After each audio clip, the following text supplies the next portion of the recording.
Rafale पे नींबू मिर्ची लटकाया था, तो भारतीय सेना ने दिखा दिया कि राफेल पर नींबू मिर्ची लगाने का मतलब क्या था। आज पाकिस्तान को जो है, पहले उसको जो है मिर्ची लगाई गई है और उसके बाद उस मिर्ची लगाने पर नींबू छिड़का गया है। तो नींबू मिर्ची का जो टेस्ट है वो आज पाकिस्तान को अच्छे से समझ आ गया होगा और अजय राय को भी समझ में आ गया होगा कि क्यों नींबू मिर्ची लगाई जाती है हमारे यहाँ। राफेल जैसे विमान पर जो नींबू मिर्ची लगाई गई उसका टेस्ट आज दे दिया गया। लेकिन मैं ये भी बता दूं, इस बीच इजराइल के जो भारत में राजदूत है उनका ट्वीट आया है, बड़ी खबर है ये।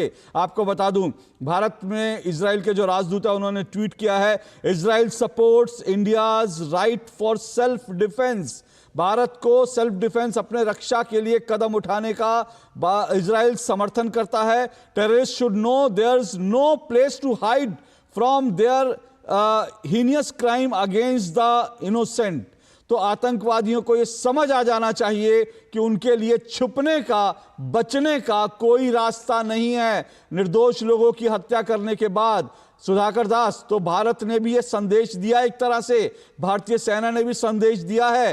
राफेल का जो इस्तेमाल किया गया, जिस तरह से मिसाइलों का इस्तेमाल किया गया, पाकिस्तान का एयर डिफेंस सिस्टम पूरी तरह से फेल हो गया, पाकिस्तान के अंदर घुस करके मारा गया। एक बड़ा एक मैसेज है आतंकवादियों को कि पाकिस्तान में कहीं पर भी रहोगे, छुपोगे नहीं। जब भारत चाहेगा तो घर में घुस करके मारेगा, घर में घुस करके मारेगा और मिट्टी में मिला देगा। यह मैसेज बड़ा क्लियर है।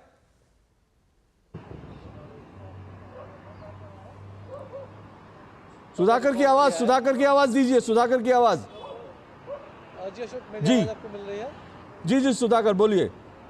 जी अशोक, और पाकिस्तान से जो तस्वीरें सामने आ रही हैं, जिसको पाकिस्तानियों ने रिकॉर्ड किया है, किस तरह से आतंकी कैंपों को मिट्टी में मिलाया गया है, आतंक के एपी सेंटर्स को मिट्टी में मिलाया गया है। और जाहिर तौर पर अशोक, आज सिर्फ हमारा आपका नहीं, हर देशवासी का सीना जो है आज 56 इंच का हो गया है जब ये पराक्रम की कार्रवाई भारतीय सैन्य बलों ने की है। आतंक को एक करारा जवाब दिया है, आतंक पर एक बड़ा प्रहार किया है। अभूतपूर्व है अशोक। बीते 70-75 वर्षों में इस तरह की आतंक पर इतनी बड़ी कार्रवाई शायद ही भारत की तरफ से देखी गई है। हम सर्जिकल स्ट्राइक, एयर स्ट्राइक की, बालाकोट स्ट्राइक की बात कर रहे थे, लेकिन उस सब से आगे जाते हुए, भारतीय सीमा में रहते हुए और जिस तरह से पाकिस्तानी ठिकानों को निशाना बना गया, एक्यूरेट प्रिसीजन के साथ, मेजर्ड स्टेप, जहां कार्रवाई करनी थी, जिनको मारना था, जिनको ठिकाने लगाना था, सिर्फ वही आतंकी ठिकाने नष्ट हुए हैं, नेस्ता नाबूद हुए। और यकीन मानिए, इस टेरर इंफ्रास्ट्रक्चर को जितना बड़ा नुकसान हुआ है, इसकी कल्पना पाकिस्तान ने भी नहीं की थी।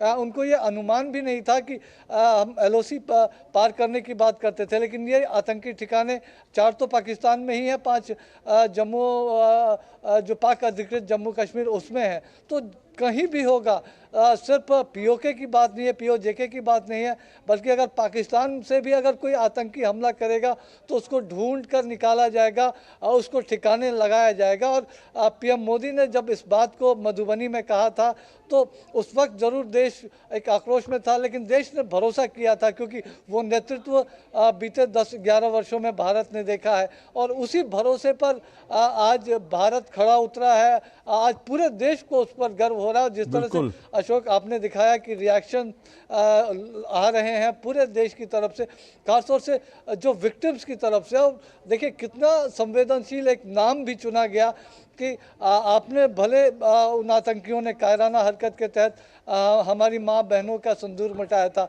लेकिन आज आतंकियों के खून से पाकिस्तान की धरती लाल है। उन तमाम आतंकियों को जवाब दिया गया, उसके साजिशकर्ताओं को जवाब दिया गया है। पहलगाम का बदला पूरा हुआ है अशोक।